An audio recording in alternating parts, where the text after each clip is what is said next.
Hey, this is great. Today we are looking at chapter 10 of the book of Psalms. Now, chapter 10, interestingly enough, doesn't have a title because some argue that chapters 9 and 10 were one, but they're splitting because it was too long. I don't know about that. All I know that this is chapter 10 and it's the word of God, and let's see what he has for us today. Now, looking at chapter 10, it's slightly different to 9 in how it started. With 9, someone is in trouble, but they start praising God. They start speaking defeat in the lives of their enemies. They start talking about who God is and how he rescues those and he hears the prayers of his people. And then later on, and he asks, God help me. This is different. This is just plain straight crying out to God like, God, where are you? But for different reasons. He's crying out not only because he is in trouble, but because when he looks outside and when he looks at the people that are wicked, that are evil, he sees them thriving. He sees them being proud and openly despising God, and he's asking, why are you letting this happen? And we've seen it so many times. We've seen it in the book of Malachi. I believe it was Malachi. He challenged God. It's like, do you not see? Are you using these people, these evil people, to destroy your people? So it's not a new thing.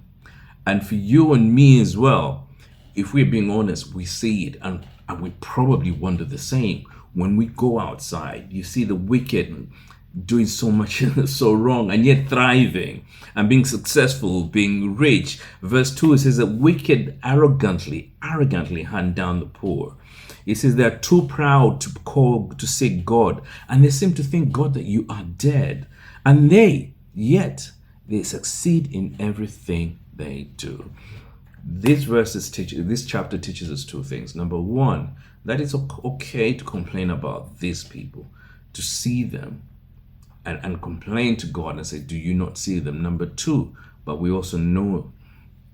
should also know that in as much as we see them, God also sees them. So look at what verse 13 says here. Yeah. He says, I'll start from verse 12. It says, arise, O Lord, punish the wicked, O God. Do not ignore the helpless. Maybe that should be our cry. He says, why do the wicked get away with despising God? They think God will never call us to account. That's probably what they say. Verse 14, and this should be our stance. This we should know. But you see the trouble and grief they cause. You take note of it and punish them. Listen, in as much as they seem to think that they're winning, we always have to remember that life is eternal. They may have their good times now, but in eternity, that's going to be even longer. And that's when God is going to punish them. So don't ever feel like God is ignoring them, nor that does he not see them. But as it says that he has set a time, when the time is ended, then he will bring judgment. So for you and me is let's continue to pray for those people that are wicked in the hope that they will see the light. But let's not get too carried away about worrying that God does not see them, because he does. It clearly says this, the Lord is king forever. The godless nations that we see now will vanish from the land. As in verse 17 says, Lord, you know the hopes of the helpless. Surely you will hear their cries and comfort them. You will bring justice to the orphans and the oppressed. So mere people can no longer terrify them.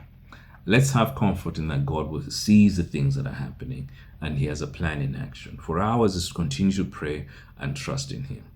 God bless you.